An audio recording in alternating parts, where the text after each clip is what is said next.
Hi, today's video is going to be a book recommendation. This is called The Ice Palace by I looked up his pronunciation and then I forgot again. Okay, it's really hot also. Let me get this right. The Ice Palace by Tai Bezos. Ha! Right here. So beautiful cover. This looks like Emma Stone, by the way. Anyway, this book, I'm just gonna be like reading quotes from here and talking about the book and talking about the author. So let's get into it. It's gonna be really fun. Okay, so the story really quickly is basically that it's about two girls, right? These are like 11, 12-year-old girls, and one's name is Sis, one's name is Un. So Sis is like, she has been in the school for a while, right? She's the leader of the friend group and everything. Now Un is new, and Un has been in the school for a little bit, but she's just been on her own. She doesn't talk to anyone, and everyone is sort of like in awe of her, and everyone sort of reveres her, but like everyone's also too scared to approach her. So now what happens is, this one day Un sends Sis a note in the classroom, which is basically inviting her over to like be friends with her. So Sis obviously accepts, and the book begins with Sis walking over to Un's house and being like, oh my god, like what's gonna happen, how's this day gonna go and everything. But the gist of the story is that they know each other for only this one day. Like they've seen each other in the classroom, but they meet only on this one day where Sis goes over to Un's house, and then the next day Un goes over to the Ice Palace. It's this frozen waterfall set in the Norwegian fjords, and the girls are like really fascinated by it. Everyone calls it the Ice Palace, and nobody's gone there because it's obviously very dangerous. You could slip, you could fall, you could die. The next day Un goes to the waterfall alone, and she doesn't turn up at school, and it turns out that from that day onwards Un is missing. So that's the gist of the story. So the first thing that I want to talk about, oh by the way, when I look here, this is my laptop whereupon I have placed my notes, written my notes, typed my notes. First thing I want to talk about is when Sis is walking over to Un's place and she's like, oh my god, like what are we going to talk about, and like we're going to meet for the first time and everything. So the way that the writer has written this part of the book is like, I've written about it that girlhood is so exciting and new and quivering with possibility. You don't know what to expect from other girls. They have mystery and charm and aura. You all do when you're girls, and it's so astonishing that it's like being in the womb. Stay with me. It's like being in the womb because now that you're an adult, you don't really remember the reasons why you were so afraid or hesitant or in awe of the girls and what it was about the girls and the group that you were never quite part of, but that you would have loved to be a part of. You don't remember what you thought or didn't think at the time, and it's like before being born, because you have all this life left ahead of you. You're untouched, you're unscathed by experiences, you're safe, and you're feeling all this feeling. And it's not exactly like the womb, because now at least you remember those times, you remember what it felt like, and all you're left with is the feeling of what it was like being with them. The reason why I was so astonished by this is because our man wrote it and just has so much intelligence with the way that he's approached this subject, and so much sympathy and care and just insight, because he's writing about these 11-year-old girls, and he's like, I don't know how old he was when he wrote this book, but he's an amazing, very famous author from Norway. I believe he wrote more than 25 novels and was nominated 30 times for the Nobel Prize. So that's insane. But yeah, I just love it when authors can write about children in this way. And what really surprised me was the way that he's writing about these girls is exactly how I felt when I was this exact age. Like when I was 11 and 12, this is how I felt about the girl group that I was like on the boundary of. I was not really like a part of, but I was not completely alienated by them either. And so there was always like this mystery and charm and aura that they had, that we all had, I think. And there was like one group leader, and I had like a sort of a bond with her of some sort, in the sense that there was something there, and I don't know what it was. And like I said, like it's like before being born, because now I don't remember what it was. I don't know what it was, and I don't understand what it was, but I just know that it was special. And everything is so concentrated in that present at that time, because you don't have like these other areas of your life, right? You don't have work and job, and it's just home and school, it's just family and friends. And so everything is so like, the present is just so magnified, and the present is the whole world, and that's all you know. And that's why everything that happens over there, the fights, the jealousy, the secrets, the everything is so just magnified, and everything is so big. And that's exactly what it felt like at that time as well. So I want to read out this quote from page 7, which is when this is before Un has invited Sis over. So this is what Sis says. Sis took note of it all. She sensed that Un was strong in her lonely position in the schoolyard, not lost and pathetic. Sis used her power to win over the group and was successful. All the same, she had the feeling that Un over there was stronger even though she did nothing and had no support. She was losing to Un, and perhaps the group saw it this way too. It was just that they dared not to go over. Un and Sis stood there like two combatants, but it was a silent struggle, a matter between herself and the newcomer. It was not even hinted at. After a while, Sis began to feel Un's eyes on her in the class. Un sat a couple of desks behind her, so she had plenty of opportunity. Sis felt it as a peculiar tingling in her body. She liked it so much that she scarcely bothered to hide it. She pretended not to notice, but she felt herself to be enmeshed in something strange and pleasant. These were not searching or envious eyes. There was desire in them, when she was quick enough to meet them. There was expectancy, unpretended indifference as soon as they were out of doors and made no approach, but from time to time, Sis would notice the sweet tingling in her body. Un is sitting looking at me. And this is what I'm talking about. This is what it was like. This is what girlhood was like. This was what it was like between me and that girl as well. Not this particular instance, but this feeling of competition and this feeling of in my case, it wasn't even like a silent struggle, but there was something, what have I written? There was something brimming and silent, not a struggle, but something you sense and admire and respect and are scared of at the same time in the other person, and it's mutual. You sense that they have this power and they sense the same about you, and everyone, the whole group sees it, the whole group respects it, but it's never named and it's never even hinted at, and it's just sort of there. And you'll see sparks of it come out, especially if you have a fight and everyone can feel that tension in the group and everything is just so serious that time. But yeah, that's what childhood and girlhood is like, I guess. And then I've written, the way that he writes, the way this author writes, is exactly what it feels like as a child. There's awkwardness and everything is so present, and the present is everything. Versus in adulthood, that's not the case, because I was saying, if a friendship fails or a relationship fails, you have all these other areas of your life that you could turn your attention to. But in childhood, it's not like that. And the author writes with such an intimate knowledge and understanding and respect and wonder and tenderness and care for childhood, especially girlhood and all the facets of it. The seriousness, the innocence, the wonder, the curious intensity, the perception, the secrets, how they have a whole world of their own that adults can never understand, because you're born after childhood. Now you're out of the womb and you will never understand or remember what happened when you were in there. Yeah, how precious. And then I've also written that Max Porter wrote this review. I mean, he must have written a longer review maybe. There's just one line of it here which says, "I'm surprised it isn't the most famous book in the world." And when I read that, I was like, of course he wrote that. Of course he said that and felt that, because so Max Porter is the author of this book called Shy, which I've not read. I've not read anything by Max Porter, but I have so much respect for him, so much I admire him, because I was listening to this one. There's this podcast called Other PPL by Brad Listy, where he sort of Brad Listy sits down with all these authors and talks to them about their books and their writing process and stuff. So he sat down with Max Porter to talk about his book called Shy, which I think they've made a Netflix adaptation of it now. It's a movie called Steve or something. It's from the teacher's perspective. But Max Porter, to put it briefly, Max Porter is also someone who writes about children. In his case, he wrote about boyhood and this one particular boy named Shy. That's where the title of the book comes from. But just the way that he was talking in that episode with so much insight and care and sensitivity and so much perception about how children perceive the world. And I find it really amazing that at that age, when you're so distanced from your own childhood, that you can still write about children that way and have so much respect for them and their questions and the way they perceive the world and just so much insight. It's really incredible to me that men, but literally adults, can write that way about children. It's amazing. Yeah, so I want to read out this quote. This is just to give you a sense of the writing.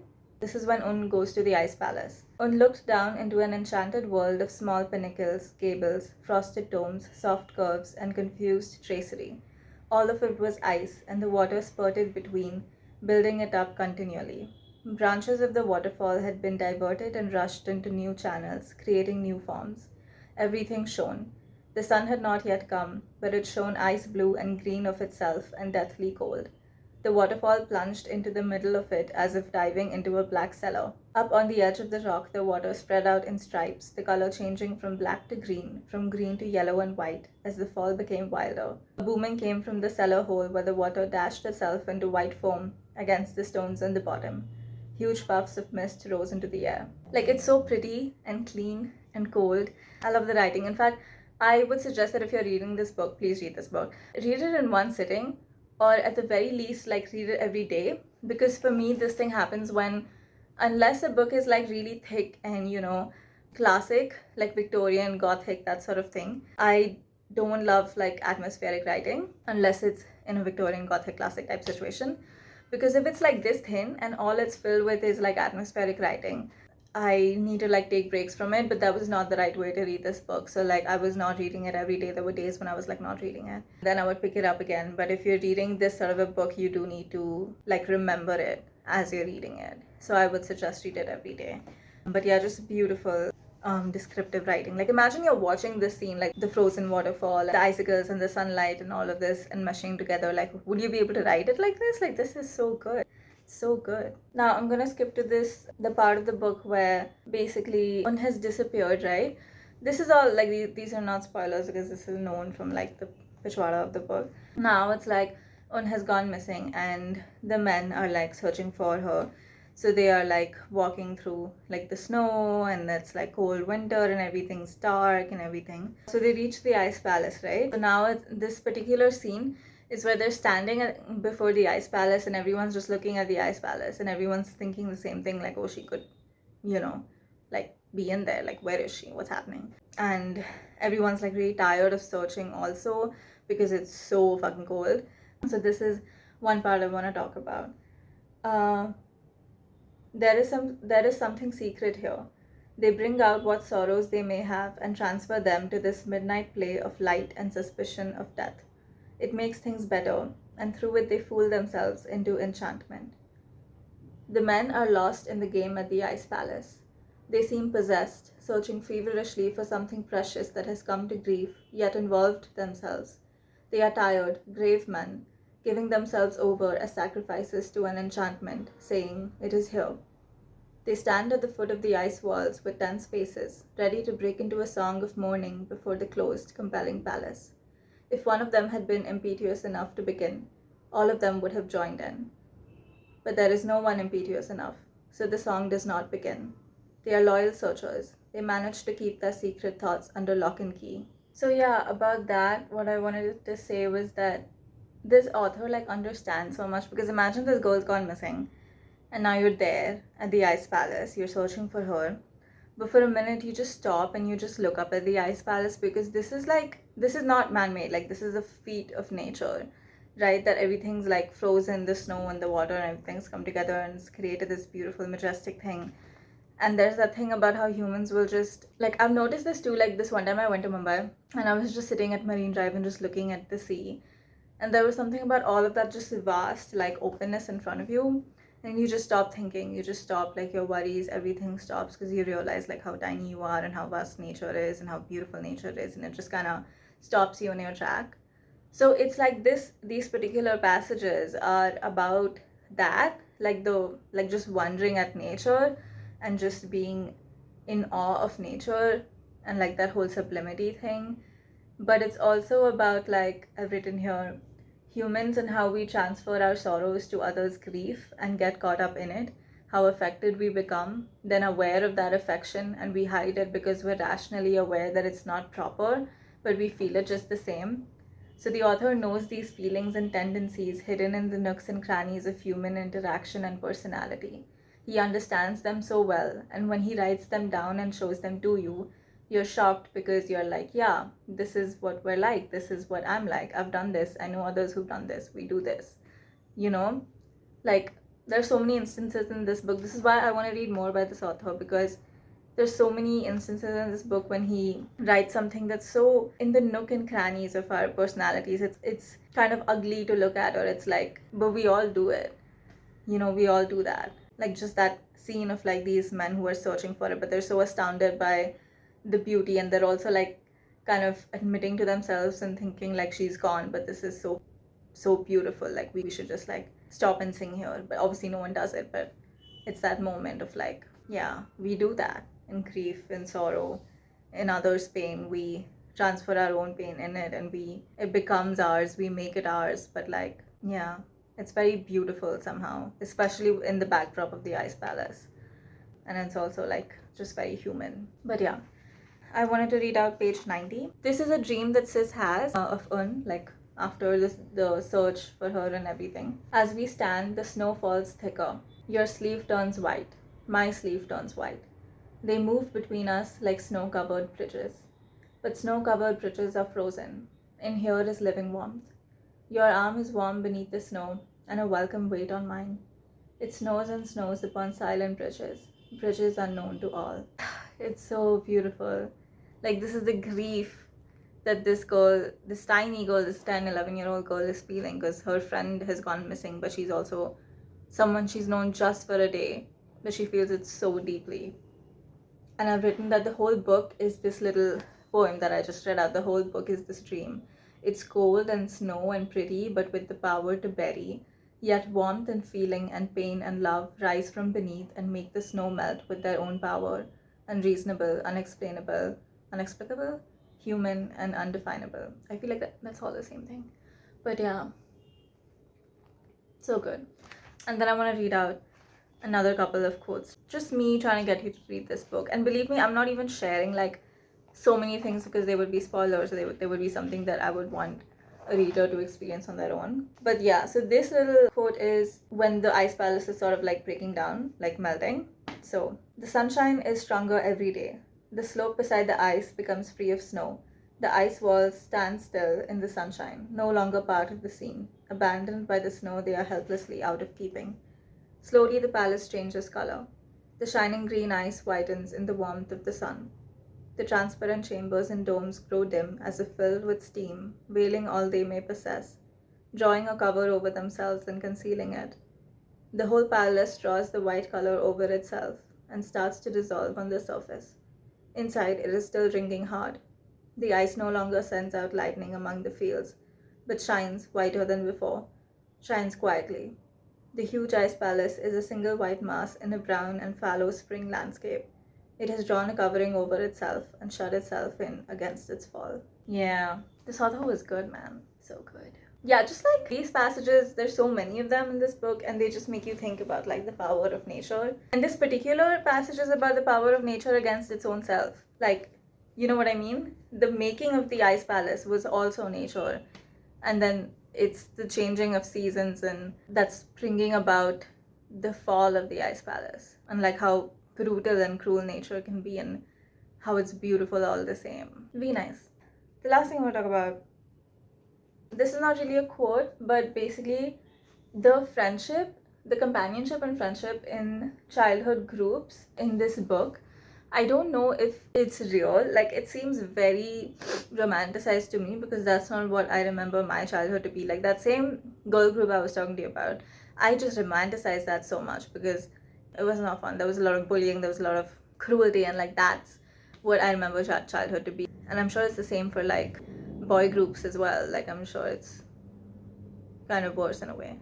But what I'm saying is that I don't know if in this book, the way that they've written about the friend group, right? So when Sis, like I said over here, like it's written, Sis must try to cope with the loss of her friend without succumbing to a frozen world of her own making. So it's just that she's known this girl for a day, she's formed this bond, it's so powerful, then she loses her and she's just going through it, like just so much grief, but her friend group is still there for her, but she has now sort of left the friend group, but they just like patiently wait for her and they're there for her and they're checking in on her and everything. And the way that this author is written about, at that age, I don't remember friendships being like this, friend groups being like this, but it's so beautiful nonetheless that even if it's not real, that I want to believe in it. I'm so glad I read it because it's not something I had known in childhood. So just to see how everyone is adjusting and adapting according to what Sis needs, and being there for her and having the sensitivity and insight and emotional maturity at that age to do so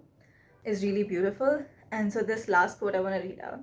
So there's this like one sort of constant metaphor throughout the book. The first time it happens when in the beginning of the book, when Sis is walking towards Eun's house, and so it's like dark and everything, right? So at the sides of the road, she can sort of feel that, like, okay, there are there are like dangerous creatures or kind of like monsters or something at the sides of the road, because it's like dark and she can't really see beyond that.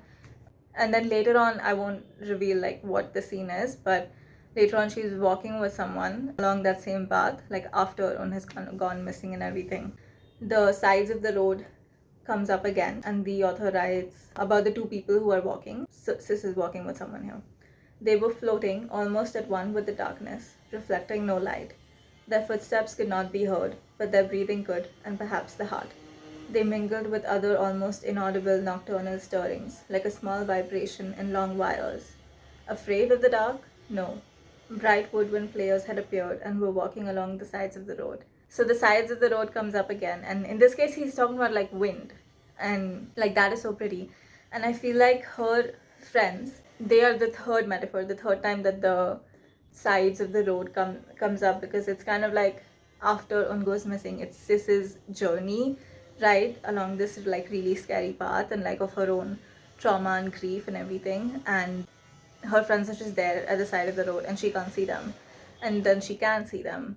It's like she's walking and it's so painful and it's so full of grief, but they're there with her like throughout, just changing and adapting to what she needs at the moment. But it's like, it's so powerful and so beautiful to read that depicted at that age, because none of them really understand what's happened and what the implications of that are, right, the way that adults would, except for Sis. But they are still so sensitive and like just have so much tact to deal with the situation, and they're there for her. They're with her throughout, and they finally pull her out of the darkness at her own time and pace. And that was like really beautiful to read. So that was The Ice Palace by Tai Bezos. And yeah, this is gonna go up there with my, I don't know if can you see the books clearly? I will do a bookshelf tour at some point, but basically this, that top shelf, this one, okay, this one, yeah, that is full of my favorites, right? So that has Villette by Charlotte Bronte, of course. That has Jane Eyre as well, Western Lane by Chetna Maru, The Details by Aya Junberg, right? It has My Cousin Rachel, it has The Crown Ain't Worth Much by Hanif Abdurraqib, my favorite poetry collection. It has less Greek lessons and Piranesi are not really favorites, but yeah. It has Pride and Prejudice, it has Orbital. I haven't read Orbital yet. Pride and Prejudice, yeah, I guess it is one of my faves. At least my favorite Jane Austen. Well, I don't really like Jane Austen, so whatever. But the point is, this might just go up there. Anywho, I will now end this video. So I hope you all have a nice day, night, dawn, dusk, whatever you are. And have a nice read as well, whatever you're reading. Please drop reading recommendations, especially if they are anything like this book, because I would love to read that and experience something similar.